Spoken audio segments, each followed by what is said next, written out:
Hoje é dia de conversa, vamos bater um papo sobre polinização? Olá, meu nome é Guilherme Sanches, sou bolsista de pós-doutorado pelo IMPOL no eixo de estratégias e ações. E é um prazer meu e dos demais colegas da pesquisa receber você aqui no Bate-Papo IMPOL. Hoje nós vamos falar sobre o Plano de Ação Nacional de Conservação dos Insetos Polinizadores, também conhecido como PAN dos Insetos Polinizadores, um importante instrumento para a conservação da polinização através do território nacional. O plano é relativamente recente e contempla grupos de invertebrados que historicamente apresentam menor cobertura entre os PANs. Hoje falamos com Onildo João Marini Filho, analista ambiental do ICMBio e coordenador do PAN dos Insetos Polinizadores. Ele é mestre em Ecologia pela Unicamp, doutor em Ecologia, Conservação e Manejo da Vida Silvestre pela UFMG. Oi, Onildo. Oi a todos que estão aqui com a gente. Onildo, muito obrigado por aceitar o convite de bater um papo.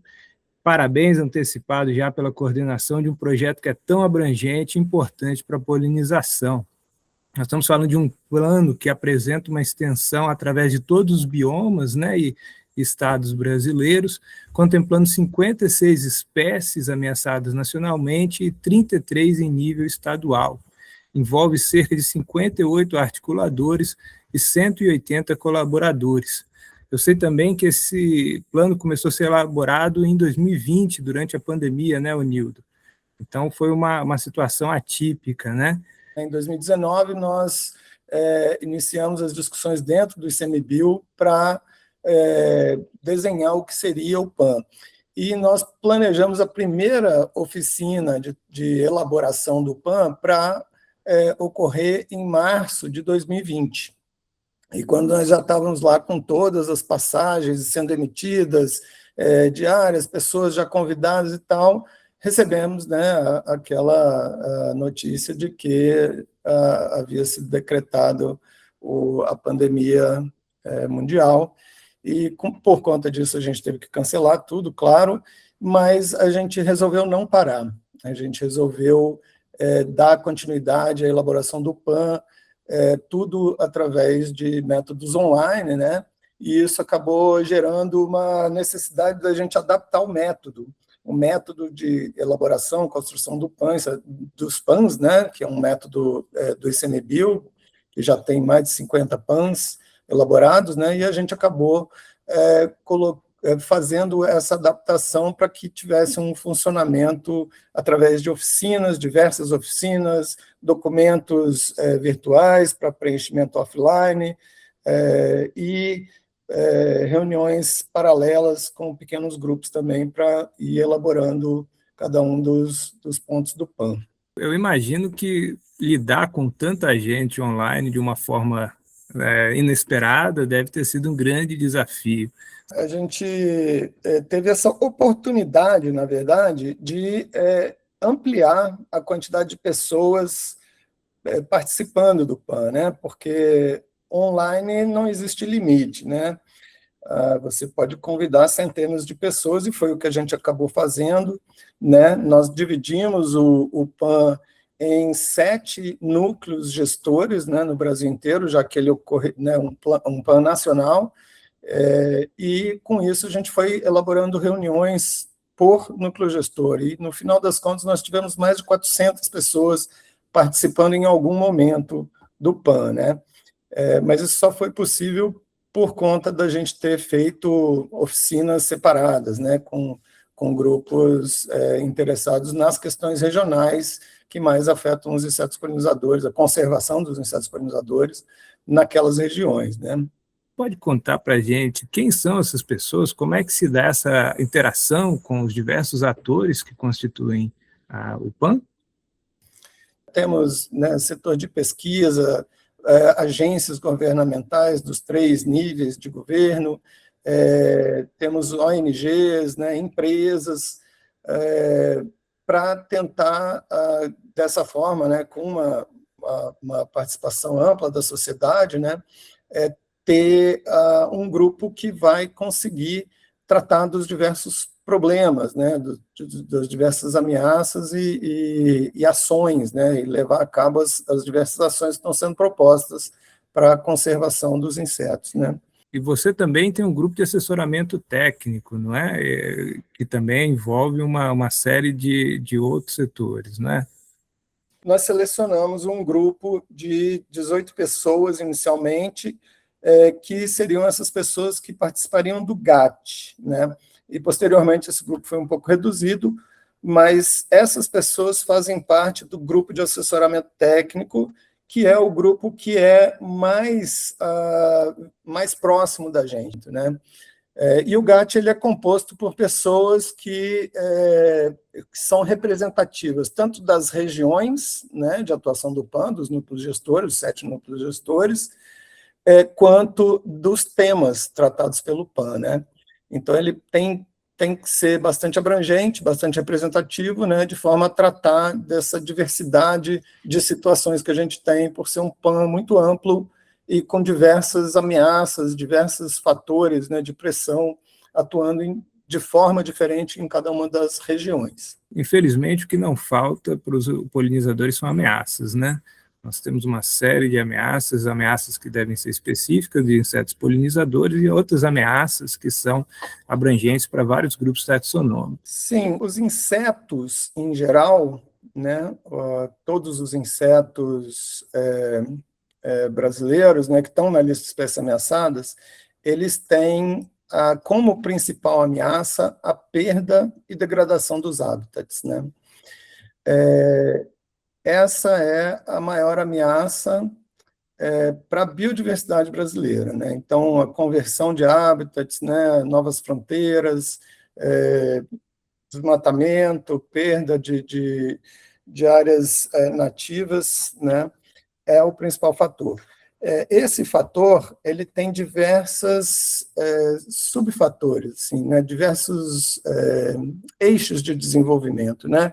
Então, pode ser agricultura, pode ser um desmatamento criminoso, pode ser né, a pecuária, pode ser desenvolvimento urbano, empreendimentos também. Então, no PAN, esses eixos estão tratados nos 3 objetivos, no objetivo 2, 3 e 4, né, que cada um deles trata de um desses eixos de desenvolvimento, especificamente, né?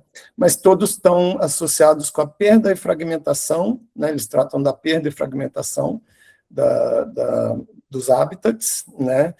E nós sabemos que é muito difícil você fazer conservação de espécies, principalmente ex situ, né, fora do seu ambiente natural, e por isso é que o nosso foco principal é a conservação dos seus hábitats originais, né?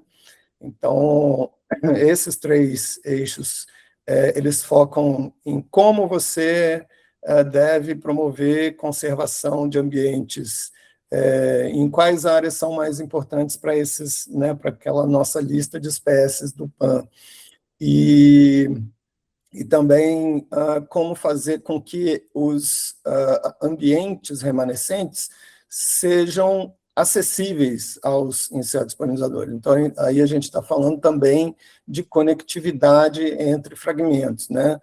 E nós sabemos que para insetos em geral e para os insetos voadores, né, insetos polinizadores, principalmente, pequenos fragmentos têm uma alta importância, né? Porque esses pequenos fragmentos eles servem tanto como áreas de conexão entre outros fragmentos maiores e também como hábitats temporários, muitas vezes, ou que sustentam pequenas populações, né? Então, com isso, nós temos uma presença maior dessas espécies num ambiente heterogêneo, né? Um ambiente com diversos tipos de formações e tamanhos, né, de fragmentos de vegetação nesse ambiente, né? É uma questão de extrema relevância, né, Nildo? Nós estamos também na década da restauração da ONU, né? E nós temos um potencial de ganhar com essas medidas para a conservação de vários outros grupos, né? Incluindo a flora. Então, eu acho que isso é uma medida que tem um potencial de conservação maior do que os insetos polinizadores, e isso não é pouco, né? Se há os insetos polinizadores, é muito. Mas, Anildo, nós temos também conversado muito sobre os impactos de mudança climática, né, os eventos extremos, que podem levar a secas grandes e até causar incêndios. Como é que vocês veem essas questões? Porque você falou a importância dos fragmentos, né? Os fragmentos eles são muito suscetíveis, né, a esses eventos extremos. Sim, o fogo, né, as queimadas antrópicas, né, de origem antrópica, elas têm aumentado muito no Brasil inteiro, né, acho que ao longo das últimas décadas, né. Em ambientes naturais, em áreas protegidas, nós temos também avançado bastante na implementação do MIF, né, do manejo integrado do fogo, que visa diminuir a chance de ter queimadas grandes e diminuir o impacto dessas queimadas nas áreas protegidas, né? Nos parques nacionais, nas unidades de conservação. E com isso a gente tem conseguido ter queimadas menos agressivas, né? Principalmente nas unidades de conservação. Mas, por outro lado, em áreas fora de unidades de conservação, onde não existe ações preventivas, né, tem tido queimadas de larga escala, altamente destrutivas, como a gente teve na Amazônia, nas secas extremas que têm ocorrido na Amazônia, e também no Pantanal, né? Então, tem alguns biomas que são mais suscetíveis às queimadas, né? Esses biomas onde o fogo não faz parte da evolução daquela biota, né? Daquela vegetação, né? E tem outros biomas em que o fogo, ele, se bem manejado, ele não é de todo mal, né? Ele precisa ser bem manejado e não ocorrer numa frequência muito alta para que a biota consiga se recuperar, né?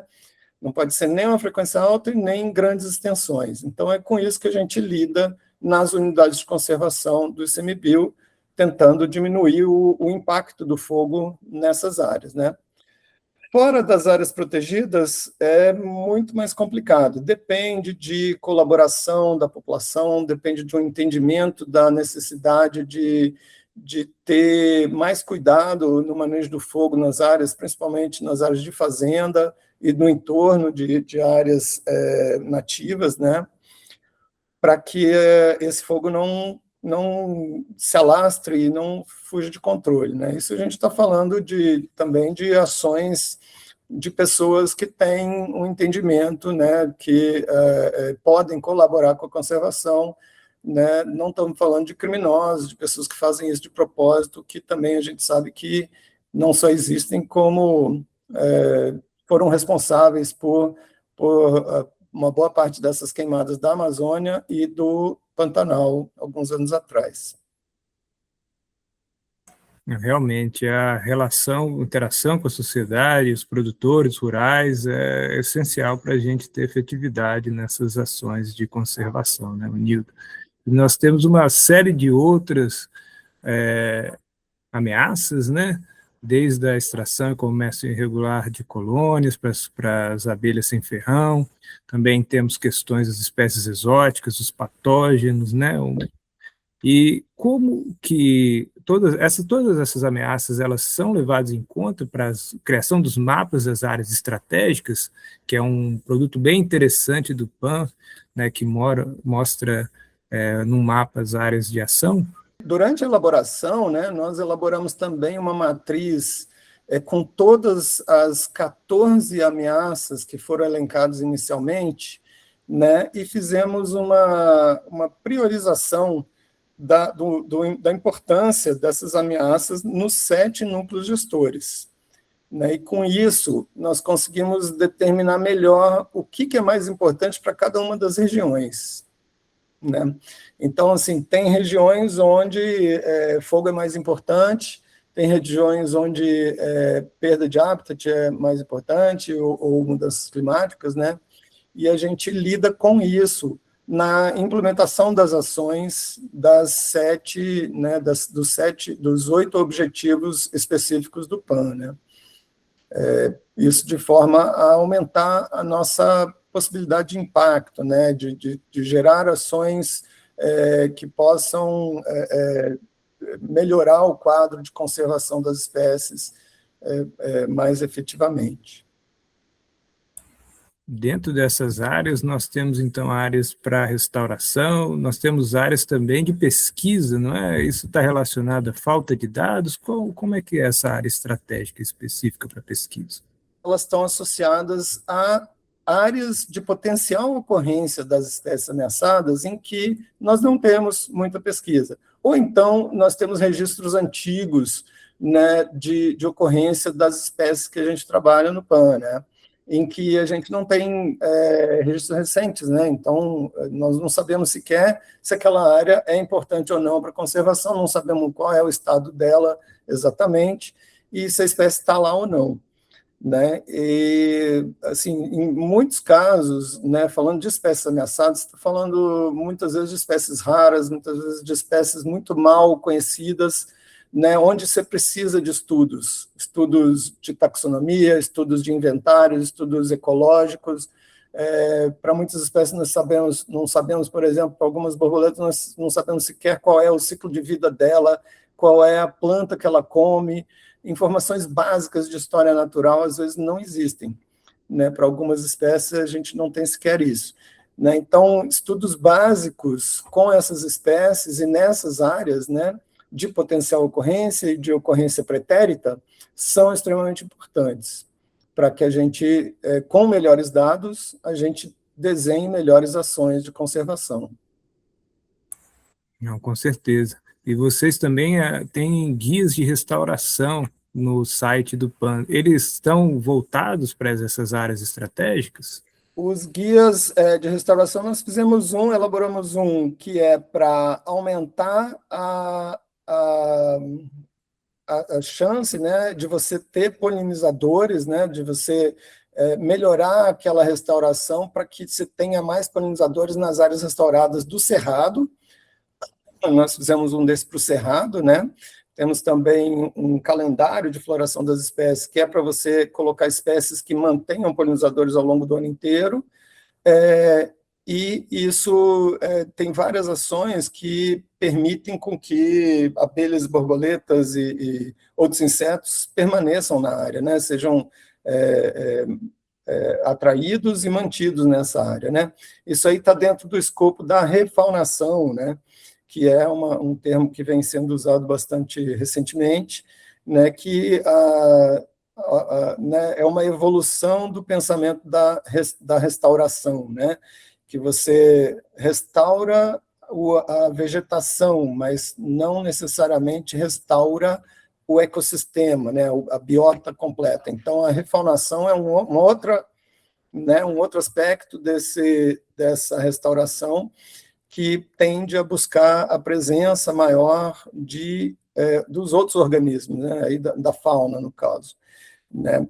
E nós temos também já produzido uma lista de espécies, ainda não está no site isso, mas é uma lista de espécies benéficas para polinizadores, para o Pampa, né? Então, a gente está ampliando, na medida das oportunidades, né, as áreas onde a gente está gerando guias e listas né, mecanismos que vão melhorar a nossa capacidade de fazer restauração ecológica, né? Ô, Nildo, são informações muito ricas e parabéns pelos produtos que o PAN vem desenvolvendo.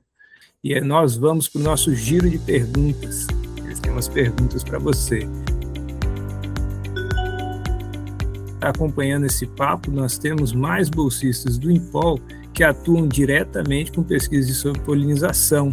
Primeiro, eu gostaria de chamar a Rosana, que trabalha com análise de dados. Oi, Rosana, fique à vontade para fazer sua pergunta. Tem uma pergunta para ti relativa aos modelos preditivos. O PAN, ele vem utilizando modelos preditivos para cenários futuros, com o intuito de direcionar as ações de conservação. Tu poderia me falar um pouco sobre isso?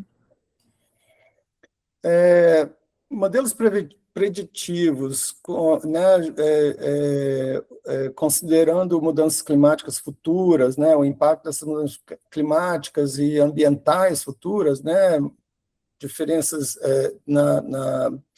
na composição de fragmentos, né, dos biomas e tal.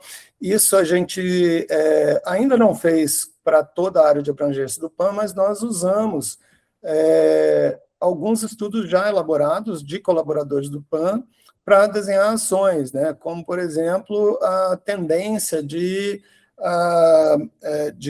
entrada de espécies exóticas invasoras no Brasil, né? Nós temos um caso aí da bombos terrestres, né, que é uma espécie que foi introduzida no Chile, já passou para a Argentina, e tem uma previsão futura, aí no caso, de que ela entre pelo Rio Grande do Sul, né, pelo Uruguai, Rio Grande do Sul, e talvez chegue até o litoral de São Paulo, né? E com isso nós estamos também desenhando ações de análise, de detecção precoce, né, da ocorrência dessa espécie, né, para caso ela realmente esteja invadindo, né, a gente poder ter ações de controle posteriormente, né, para que ela não se alastre completamente pelo Brasil. Então, assim, nós ainda estamos um passo atrás nisso. Acho que para a gente usar as predições de alterações futuras, né, nós precisamos ainda melhorar o nosso mapeamento, principalmente pensando em conectividade em larga escala, né, porque nós sabemos que alguns habitats vão se tornar menos viáveis para espécies, né, e alguns estudos já mostram que a gente tem uma tendência de alteração da distribuição de algumas dessas espécies, né? Mas nós não fizemos ainda, Rosana, essa análise para todo o PAN, para todo o território nacional. Nós temos só alguns casos já estudados. Os modelos para todas as espécies, às vezes, são muito difíceis, né? Até porque nós temos espécies que têm uma falta de dados, né? Ou conhecimento da capacidade de dispersão que afeta, né, os parâmetros de modelos.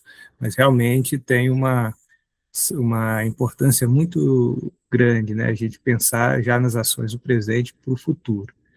Então, publiquem artigos sobre mudanças climáticas que vocês vão ajudar o PAN.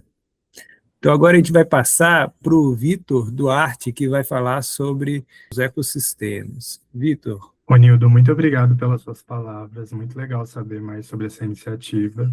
E a minha pergunta, ela está mais relacionada à diversidade de polinizadores que a gente sabe que existe, especialmente no Brasil, né? A gente tem aí cerca de 2.000 espécies de abelhas e outros grupos de polinizadores que tendem a ser negligenciados, como, por exemplo, os dípteros. E aí a minha pergunta é se existe alguma perspectiva de ampliação do número de espécies contempladas no PAN para poder incluir essa diversidade existente. Vitor, ótima pergunta. A gente se deparou com essa questão no início né, da elaboração do PAN, né, em que nós lidamos com uma lista de espécies ameaçadas grande e crescente, né, no entanto, com muitos buracos, muitas lacunas, e díptero é uma delas. Nós utilizamos, né, a melhor informação disponível, né, para elaborar o PAN. Então, a melhor informação disponível para nós, na época e ainda hoje, era aquela relativa a abelhas e lepidópteros, né, borboletas e mariposas Sphingidae. Né, nós até cogitamos incluir outras espécies, claro, né, coleópteros, e não tinha nenhum coleóptero com evidência de ser polinizador, né, que tivesse ameaçado. Vespas, nós não tínhamos vespas ameaçadas, outras vespas, né, sem ser as abelhas. Do ponto de vista taxonômico, né, isso aí a gente tentou ver se existiam algumas, não existia no âmbito nacional, vespas ameaçadas, mas a gente tinha uma lista em São Paulo, muito grande, aliás, de vespas avaliadas no nível estadual. Então, no estado de São Paulo, nós temos também uma grande quantidade de vespas incluídas nas ações do PAN. Díptera depende de uma avaliação, de um processo de avaliação do estado de conservação, né, de ameaças, saber se tem espécies ameaçadas, quais são, né, nós sabemos que tem grupos importantes de cerfídeos aí, por exemplo, que são importantes polinizadores, mas como nunca foram avaliadas, né, nós não temos nenhuma espécie ameaçada e não temos previsão, não temos perspectiva de incluir esse grupo no PAN, não. Então, ressaltando a importância, né, da gente preencher essas lacunas de conhecimento, né? Muitas dessas espécies, elas são importantes para os seus serviços ecossistêmicos, né? Contribuem para o ser humano, e então são outros estudos que também são de extrema relevância para a conservação.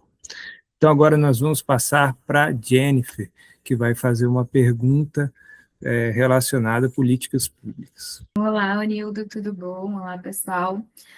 Te ouvindo falar, pensando aqui, considerando o PAN com um dos objetivos que busca conservar os polinizadores de fato, né? Como que ele pode se articular com outras políticas públicas? E aqui vamos fazer um recorte especialmente às agrícolas, como tu falou anteriormente, que vão gerar grandes pressões nesses organismos.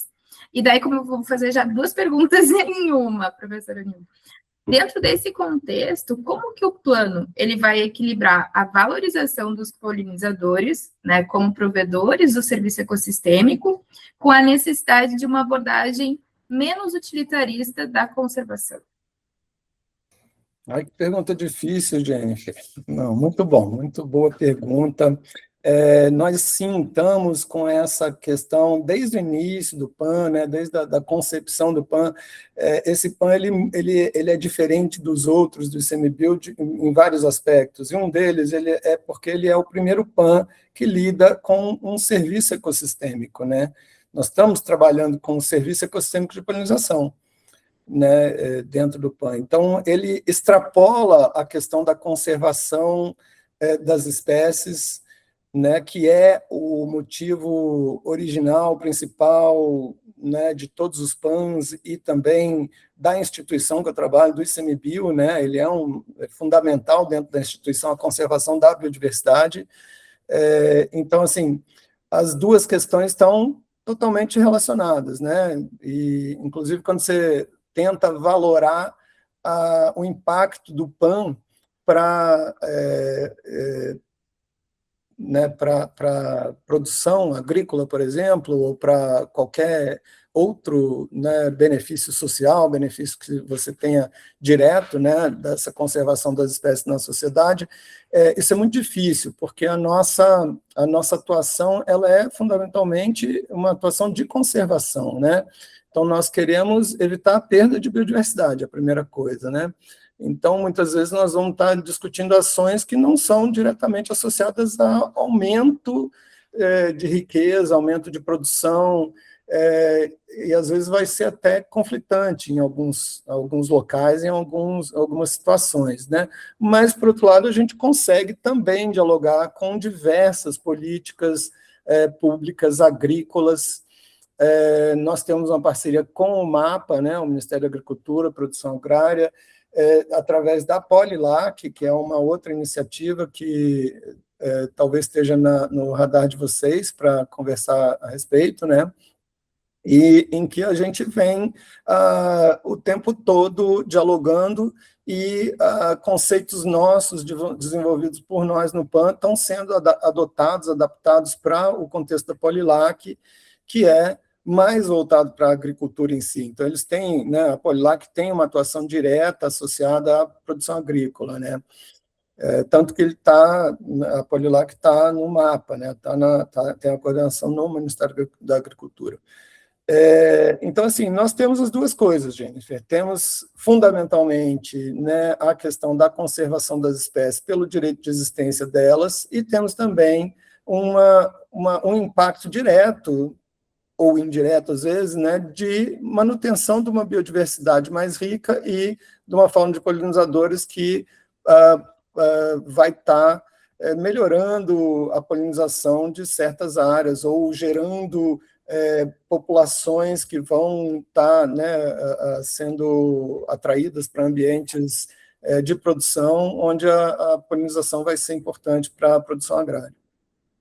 Realmente, esse PAN ele tem uma dimensão, né, da interação que é extremamente relevante e vai muito de encontro com a pergunta que a Miriam traz para a gente. Miriam, você pode expor a sua questão? Oi, Anildo, boa tarde, obrigada pela apresentação, super legal. Anildo, minha pergunta é um pouquinho pensando no futuro do plano, sabe, do PAN. A gente pensando, né, nessa dependência que existe muito forte entre insetos e plantas, e olhando os PANs atuais e os já encerrados, existe uma pequena representatividade, tanto de insetos quanto de plantas nesses planos. Existe uma previsão de que haja uma inclusão de insetos e plantas nos novos ciclos de PANs, nos ciclos futuros? Sim, Miriam. Nós temos uma peculiaridade, né, no governo federal, que com a criação do ICMBio e a entrada do Jardim Botânico do Rio de Janeiro no âmbito do MMA, né, o Jardim Botânico do Rio ficou responsável pelas plantas e o ICMBio pela fauna. Né? Então, a flora está no Jardim Botânico, a fauna está no ICMBio. E a gente está quebrando um pouco essa divisão aí. Nós juntamos fauna e flora no PAN Insetos Polinizadores, juntamos o Jardim Botânico junto com a gente e estamos trabalhando juntos, né? Então, para a conservação de plantas, você vai ver muito mais, né, o enfoque do Jardim Botânico são os PATs, né, não só do Jardim Botânico, mas dos estados também, né, são os PATs, né, Planos de Ação Territoriais, né, então o enfoque deles é muito também parecido com o PAN Insetos Polinizadores, é a conservação dos hábitats, né, de ocorrência dessas plantas, né, e nós, insetos polinizadores, dependemos totalmente da conservação das plantas, né? Então, nós estamos buscando justamente, uma das primeiras ações que nós tivemos foi de mapear as redes de interação de plantas e polinizadores ameaçados, né? Dar umas redes imensas, tão muito interessantes, né? E temos coisas assim que saem dessas redes como interações entre uma espécie de abelha com uma espécie de planta, ambas ameaçadas de extinção, como é o caso da Rissossage cactorum e do cacto que ela poliniza no Pampa, né? Então, tem diversas situações, né, onde a gente sabe que conservação das plantas é extremamente importante para a conservação dos insetos polinizadores e vice-versa, né? Temos a perspectiva de continuar o PAN, né? Eu acho que existe mais esse entendimento, né? O PAN é um PAN de grande sucesso, né? Ele vem sendo gerando muitos produtos interessantes, mobilizando muita gente, tem bastante participação. A gente tem a perspectiva de renovar em um novo ciclo, né? Não sabemos ainda se vai ser o mesmo formato que a gente tem hoje, né? De um PAN nacional ou fragmentado, e, assim, no âmbito do ICMBio, eu não acho que vai ter outros PANs, incluindo insetos e plantas, talvez só esses mesmos, só PAN polinizadores ou os PANs polinizadores regionais, que é uma possibilidade de um novo ciclo aí, estou dando spoiler, mas é uma coisa que a gente vem discutindo internamente. Não, então, uma necessidade, né, de unir esforços e uma viabilidade, né, que essa união traz, né, de fazer ações de conservação mais fortes, mais eficazes. Ô, Nildo, muito obrigado pela essa conversa, foi uma conversa extremamente agradável, muito rica. Eu acho que eu falo por todos que foi um grande prazer te receber aqui. Vou deixar um tempo para você dar um tchau para o pessoal e falar qualquer informação que você tiver. Achei uma iniciativa muito interessante de vocês, muito legal esse formato também, gostei, adorei, e continuem entrevistando mais pessoas, que tem várias coisas interessantes acontecendo pelo Brasil. Parabéns, E obrigado, e estão todos convidados a participarem do PAN, a visitarem o site do PAN, o material que já foi gerado, a matriz de planejamento, a matriz de monitoria, o mapa estratégico. Tem muitas oportunidades de pesquisa também para quem está na pesquisa e muitas oportunidades de ação para quem está na ação. Valeu. Abraços a todos. Abraço. Eu agradeço a todos por essa conversa. Esse bate-papo é uma iniciativa do INPOL, uma rede dedicada à pesquisa e disseminação do conhecimento sobre polinização. Nosso objetivo é fomentar a conservação e o uso sustentável desse serviço ecossistêmico. Acompanhe a gente para mais conteúdo. Dá o like, se inscreve no canal e ative o sininho. Também nos siga no Instagram, @inct.polinização e no YouTube. Até a próxima!